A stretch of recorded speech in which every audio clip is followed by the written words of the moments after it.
cigarette smoking is injurious to health. It causes cancer. Cigarette धूम्रपान स्वास्थ्य के लिए हानिकारक है। ये कैंसर का कारण बनता है। जिंदगी की सच्ची घटनाओं को समेट उन्हें कहानी का आकार देते हैं। कुछ इसीलिए ही हम कहानीकार कहलाते हैं।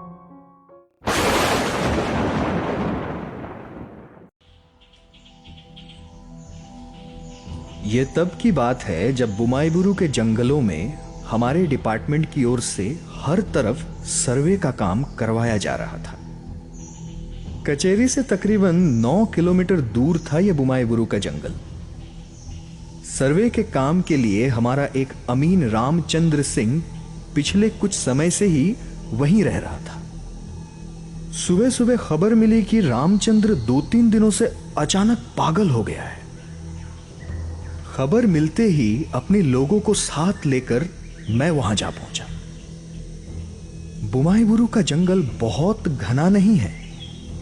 दूर दूर तक फैले ऊंचे नीचे मैदानों में भरे पड़े हैं छोटे बड़े पेड़। डालियों से लटकती है रस्सियों जैसी लंबी लताएं, जैसे जहाज के मस्तूल से कई रस्सियां बंधी हुई हो। इस बुमाईबुरु के जंगल में आदमियों का निवास नहीं है। कोई बस्ती नहीं, कोई घर नहीं, बस 2 झोपड़ियां हैं। घने पेड़ों के अंधेरे से दूर एक खाली मैदान के एक किनारे, जिसके चारों तरफ भरे पड़े हैं घास के झुरमुट। एक झोपड़ी है थोड़ी बड़ी, जिसमें रामचंद्र अमीन रहता है। पास ही छोटी झोपड़ी में डेरा है उसके प्यादे अशरफी टिंडेल का। एक लकड़ी का मचान जैसा बना था जिस पर रामचंद्र आंखें बंद करके लेटा हुआ था। हमें देखते ही हड़बड़ाकर उठ बैठा। मैंने पूछा, क्या हुआ रामचंद्र, कैसे हो, अब कैसा लग रहा है? रामचंद्र ने हाथ जोड़े मगर चुप खड़ा रहा। उसका प्यादा अशरफी टिंडेल बोल पड़ा, बाबू, अब बहुत हैरानी का बात है। आप बहु सुनेंगे तो भरोसा नहीं करेंगे। हम तो खुद ही कचहरी में जाकर एक ही बार में बता आते, लेकिन अमीन बाबू को ऐसे छोड़ के जाएं भी तो कैसे जाएं? बात ये है, आज कई दिन से अमीन बाबू कह रहे हैं कि एक तो कुत्ता रात में आता है और उनको परेशान करता है। हम तो सोते हैं वो पास वाला छुटका झोपड़ी में, और अमीन बाबू सोते हैं यहाँ। 2-3 रोज तो ऐसा ही निकल गया। ये रोज कहते थे। पता नहीं कहां से एक सफेद कुत्ता आ जाता है रोज रात को। वे जब मचान पर बिस्तर लगाकर सोते थे तो कुत्ता जो है ना, वो मचान के नीचे आकर घुघुआता है, देह रगड़ता है। हम सब सुनते थे, लेकिन ध्यान नहीं दिए उतना कभी। आज 4 दिन, हाँ 4 दिन पहले तो मुंह अनारिया रात था। आके बोले, जल्दी जल्दी बाहर आओ, वो कुत्ता फिर आया है। हमने उसकी पूंछ पकड़ के रखी है, जल्दी लाठी लेके आओ। हम तो नींद में ही हड़बड़ा के उठे और बत्ती और लाठी दोनों उठा के मारे खातिर दौड़े। जाके देखें, हम बोलेंगे तो आप विश्वास नहीं करेंगे हुजूर, लेकिन सोचिए कि आपके सामने हम झूठो कहानी बोलेंगे, इतना साहस कहाँ है हमारे अंदर? हा? हम देखें, एक तो लड़की निकल के भागी फुर से झोपड़ी के अंदर से और भाग गई जंगल के अंदर। शुरू में तो हम एकदम में हक्का बक्का होके खड़ा रह गए, फिर अंदर गए तो देखें अमीन बाबू बिछोना पर हाथ से टटोल टटोल के कुछ खोज रहे हैं। कहाँ खोज रहे हैं भाई? तो माचिस। फिर पूछें, कुत्ते को देखा? हम बोले, कुत्ता कहाँ बाबू? यहाँ से तो एक ठो लड़की निकल के भागी। बाबू कहे, उल्लू कहीं का, हमसे बेअदबी करता है। इतना रात में इस जंगल में लड़की कौन आएगी यहाँ? हमने कुत्ते की पूंछ पकड़कर रखी थी। अरे उसका कान भी हमारे बदन में लग रहा था, मचान के नीचे घुसकर कोकिया रहा था। तुम क्या नशा करने लगे हो आजकल? हेड ऑफिस में रिपोर्ट कर देंगे तुम्हारा। बाबू ऐसा बोले हमको, वो हमने क्या किया है?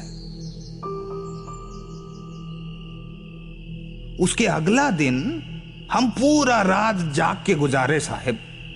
भोर के तरफ आंख लग गया। जैसे ही आंख लगा अमीन बाबू पुकारे। हम जल्दी जल्दी उठकर अपना झोपड़ी के दरवाजे तक ही गए थे कि देखे वही लड़की अमीन बाबू के झोपड़ी के उत्तर के तरफ वाला जंगल में भगी जा रही थी। हम भी तुरंत जंगल में घुस गए। इतना सा देर में कहां छिपेगी, कितना दूर भागेगी? हमारा तो सारा समय जंगल में मापा मापी का ही काम है। जंगल का अत्ता पता सब मालूम है।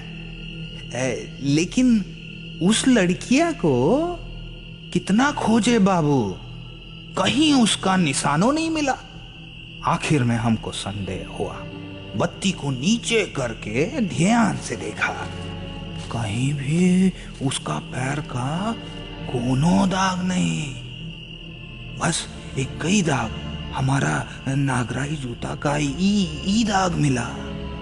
आए अमीन बाबू से हम उस रोज कुछ नहीं बोले। इस बियाबान जंगल में बस हम दो प्राणी ही रहते हैं हुजूर। मारे डर के तो हमारा रोंगटा खड़ा हो गया हुजूर। ऊपर से बुमाई बुरु जंगल के बारे में तो लोग कितना कुछ बोलता ही है।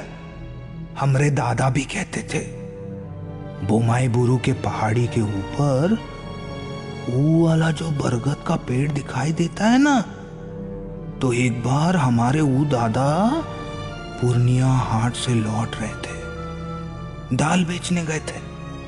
रात हो गया था, उजियारा वाला रात था, और दादा जंगल के रास्ता से लौट रहे थे घोड़ा पर सवार। उसी बरगद के नीचे देखा एकदम कम उम्र के कुछ लड़के लोग, सबके सब अप्सरा सुंदरी, मिलके हाथ में हाथ डाल के पूनम के उजाला में नाच रहा है।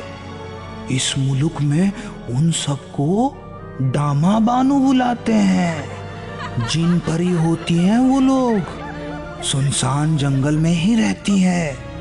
कोई आदमी जहां दिख जाए तो मार भी देती है।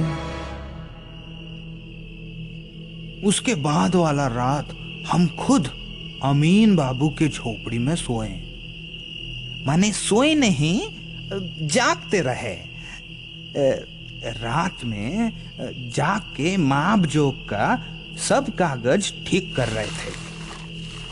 हमको जहां तक याद है तीसरा पहर जाकर थोड़ा आंख लग गया होगा।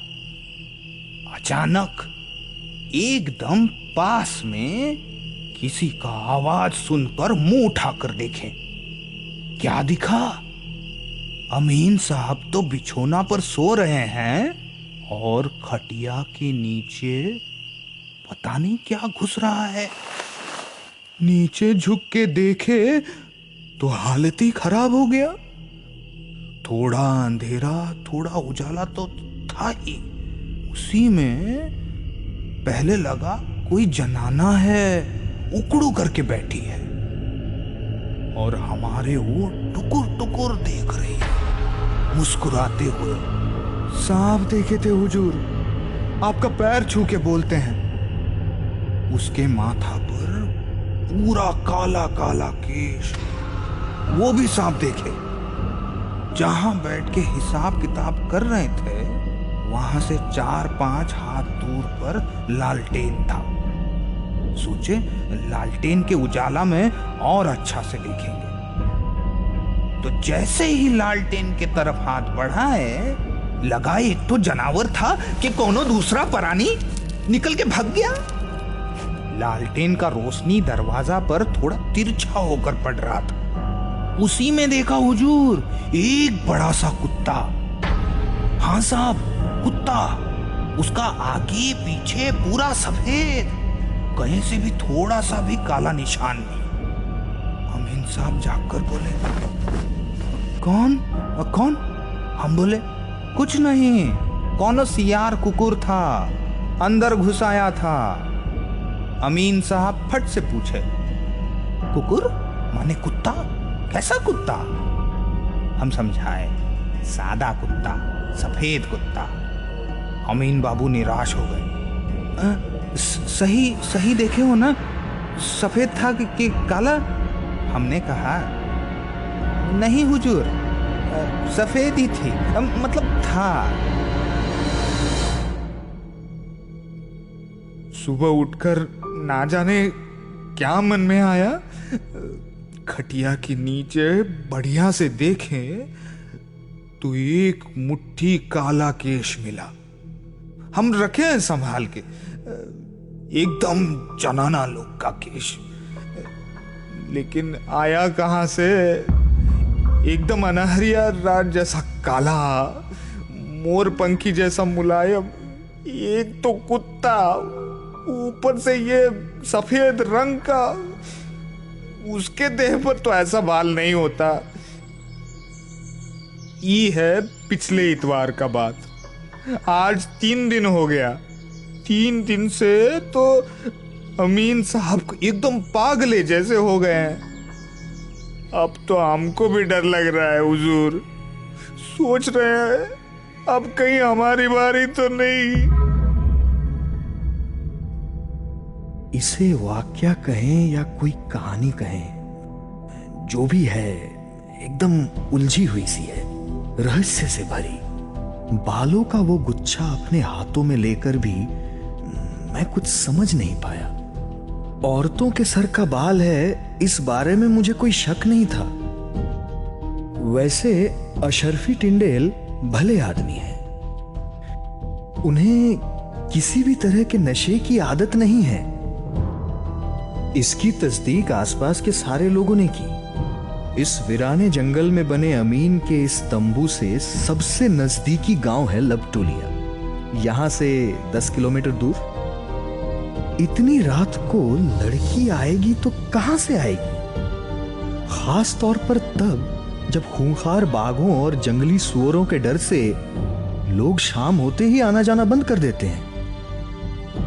अगर अशरफी टिंडेल की बात को सच मान लिया जाए तब तो मामला बहुत ही रहस्य भरा है। एक ऐसा इलाका जहां आदमी का निवास नहीं, चारों तरफ साई साई करता सन्नाटा। वहां 21वीं सदी तो क्या, अभी तक 19वीं सदी ने भी ठीक से कदम नहीं रखा। ऐसे इलाके में बीते हुए वक्त का रहस्यमय अंधेरा कहीं कहीं भाव पसार ही लेता होगा। ऐसा मुमकिन है? यहां सब मुमकिन है। वहां से हमने रामचंद्र सिंह और अशरफी टिंडेल का डेरा उठा दिया और उन्हें कचेरी के मुख्यालय में बुलवा लिया। रामचंद्र की हालत दिन ब दिन खराब होती गई। वह पागलों जैसा होता गया। सारी रात चीखता चिल्लाता बड़बड़ करता रहता, ऊल जलूल गाने गाता। उसकी जांच के लिए डॉक्टर को भी बुलवाया, लेकिन कोई फायदा नहीं हुआ। आखिरकार उसका एक भाई आकर उसे अपने साथ ले गया। हर कहानी का एक अंतिम पर्व होता है, उपसंहार। इस घटना का भी है, लेकिन वो हुआ इस वर्तमान घटना के 7-8 महीने बाद। लेकिन समझने में आसानी हो इसीलिए उसका जिक्र अभी किए देता हूं। इस वाकये के 6-7 महीनों बाद कचेरी में 2 लोग मुझसे मिलने आए। उनमें एक था बूढ़ा, उम्र 60-65 तो होगी ही। दूसरा था उसका बेटा, उम्र 20-22। उनका घर यूपी के बलिया जिले में था। यहां वो आए थे चारागाह की जमीन पट्टे पर लेने के लिए। मतलब वो हमारे डिपार्टमेंट को टैक्स देकर जंगल में अपनी गाय भैंसे चराते। चारागाह की दूसरी जमीनें तब तक पट्टे पर दी जा चुकी थी। केवल बुमाईबुरु के जंगल तब भी खाली पड़े थे। वही उन दोनों बाप बेटे को दे दिया। बूढ़ा अपने बेटे को साथ लेकर एक दिन जाकर जंगल देख भी आया। लौटा तो बहुत खुश था। बोला, बहुत बड़ बड़ घास है मालिक, बहुत अच्छा है जंगल। मालिक की दया नहीं होती तो ऐसा जंगल कभी नहीं मिलता। रामचंद्र और टिंडेल की घटना मुझे उस वक्त याद नहीं थी। याद होती तो भी उस बूढ़े को उस बारे में नहीं बताता, क्योंकि डर कर बिना जमीन लीज पर लिए भाग जाता तो टैक्स का नुकसान होता ना। रामचंद्र वाले हादसे के बाद से तो उस इलाके का कोई भी निवासी उस जंगल के आसपास भी नहीं फटकता। लगभग महीने भर बाद वह बूढ़ा फिर से दफ्तर में आ धमका। गुस्से में लाल चेहरा, उसके पीछे सहमा सकुचाया हुआ उसका बेटा। मैंने पूछा, क्या हुआ? बूढ़ा गुस्से के मारे कांप उठा और बोला, इस नालायक को लेकर आए हैं मालिक, शिकायत करने। इसको जूता खोल के लगाइए 25 बार, दिमाग काबू में आ जाए। अरे हुआ क्या? कुछ कहोगे भी? आपसे तो कहते भी ला जाती है मालिक। ये आवारा यहाँ आकर एकदम बिगड़ गया है। हम 7-8 दिन से इस पर नजर रखे हैं मालिक।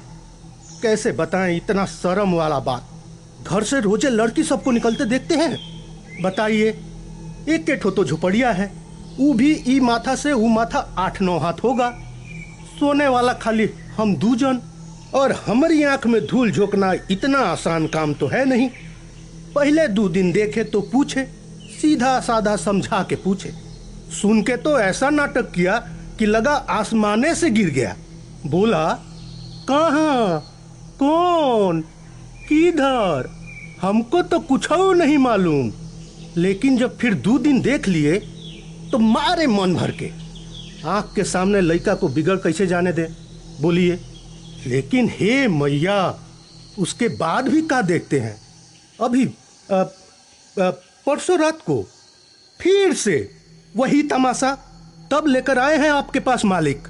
आप ही समझाइए, डांटिए कस के एक बार। अचानक अमीन रामचंद्र वाला वाक्या याद हो आया। मैंने पूछा, कितनी रात गए देखा? एकदम रात के आखिरी पहर हुजूर, तो 1 घड़ी रात बाकी होगा। सही देखा था? लड़की ही थी ना? मालिक, हमारी आंख का तेज अभी भी खत्म नहीं हुआ है। एकदम लड़की ही थी, उम्र में भी कम। कभी सफेद साड़ी में, कभी लाल में, तो कभी काला। एक दिन जैसे ही वो लड़की बाहर निकली, हम पीछे चल दिए। कांस के जंगल में कहां फुर से गायब हो गई, दिखाई नहीं दी। लौट कर आए तो देखे ये लड़का आंख बंद करके सोने का डिरामा कर रहा है। जोर से बुलाए तो हड़बड़ा करके उठा, जैसे कि कितना नींद में हो। हम समझ गए मालिक कि इसका इलाज तो बस आप ही के हाथ में है, इसीलिए आपके पास। लड़के को थोड़ा सा परे ले जाकर पूछा, ये सब क्या सुन रहा हूं तुम्हारे बारे में? लड़के ने मेरे पैर पकड़ लिए और बोला, हमारी बात पर भरोसा कीजिए हुजूर, हमको इसका आगा पीछा कुछ नहीं मालूम। सारा दिन जंगल में गाय भैंस चराते फिरते हैं, रात को मुर्दा बनकर सो जाते हैं। भोर होता है तब जाके आँख खुलती है। घर में आग भी लग जाए हमको कोई होश नहीं साहब। तुमने कभी घर में कुछ घुसते हुए देखा है? नहीं हुजूर, हमने कुछ नहीं देखा। बोले ना, सोते समय हमको कोनो होश नहीं रहता है। इस बारे में फिर कोई बात नहीं हुई। बूढ़ा बहुत खुश हुआ कि मैंने अलग ले जाकर उसके बेटे को डांट फटकार दिया। लगभग 15 दिनों बाद वो लड़का फिर आया मेरे पास। बोला, हुजूर, एक ठो बात है। पिछला बार जब हम बाबा के साथ यहाँ आए थे तब आप वैसे काहे पूछे थे कि हम घर के अंदर कुछ घुसते देखे हैं कि नहीं? क्यों, क्या हुआ? हुजूर, अब हमारी नींद बहुत कच्ची हो गई है। अब कुछ होने से सट से नींद खुल जाता है। पिछला कुछ दिन से देख रहे हैं, रात में पता नहीं किधर से एक तो सफेद रंग का कुत्ता आता है। बहुत रात में एक दिन नींद खुल गया तो देखते हैं कि बिस्तर के पास ही था। जैसे ही हम जागे, पता नहीं कैसे समझ गया। ऐसे कितना दिन देखे, लेकिन कल रात जो हुआ वो तो बाबा भी नहीं जानते। चुपचाप आपको बताने आया हूँ। कल बहुत रात में जब नींद खुला तो देखे, मतलब कुत्ता कैसे घर में घुसा ये तो नहीं देखे, लेकिन देखे कि धीरे धीरे बाहर निकल रहा है। बांस का फटरी काट के खिड़की बना है ना, उसी में से देखे। बस पलक झपकाए और देखे कि खिड़की के सामने से एक तो लड़की पीछे वाला जंगल की तरफ चली गई। हम दौड़ के बाहर निकले, देखे वहां कहीं कुछ नहीं। बाबा को हम कुछ नहीं बताया, सोचे बूढ़ा आदमी सो रहे हैं तो सोए, लेकिन मामला हमको कुछ समझ में नहीं आया हुजूर। मैंने उसे तसल्ली देते हुए कहा,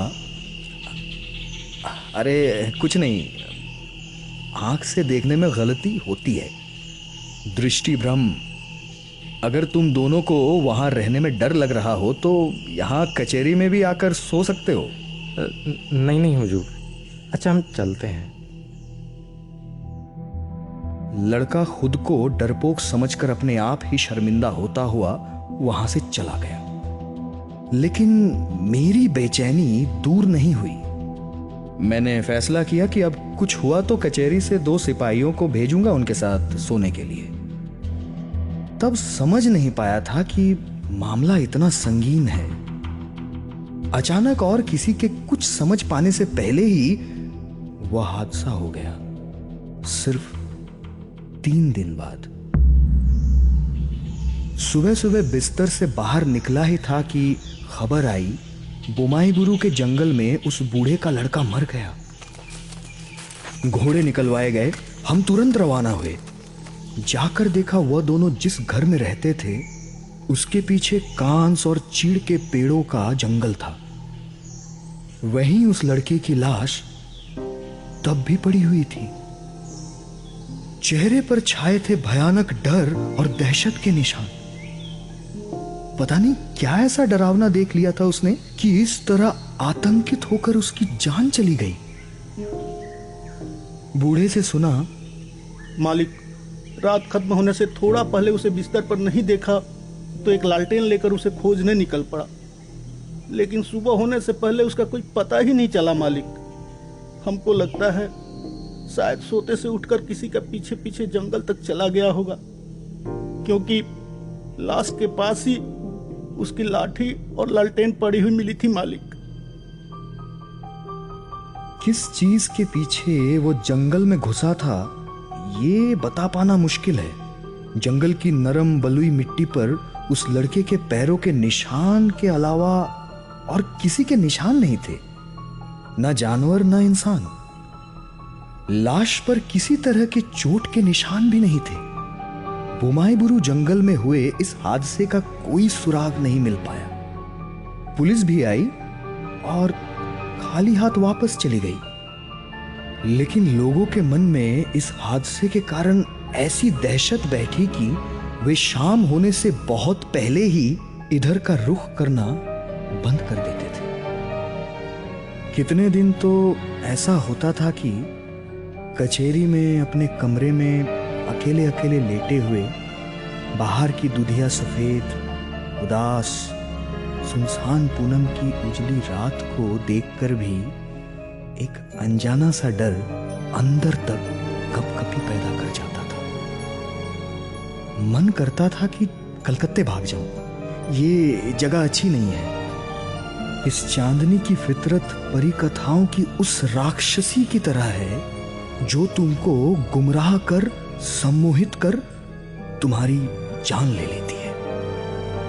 मानो ये जगह इंसानों के रहने लायक है ही नहीं, बल्कि यहां पर डेरा है किसी दूसरी दुनिया की रहस्यमयी रूहों और आत्माओं का। सदियों से वही रहती आई है यहां।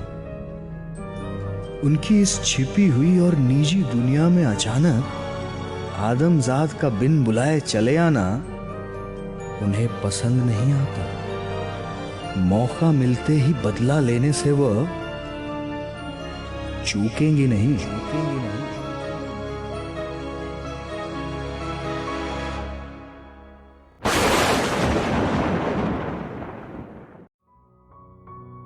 अगर आपको हमारी कोशिश जरा सी भी अच्छी लगी तो इस वीडियो को लाइक कीजिए, अपने दोस्तों के साथ शेयर कीजिए और इसी तरह कहानीकार की नई कहानियों को सुनने के लिए चैनल को सब्सक्राइब कीजिए।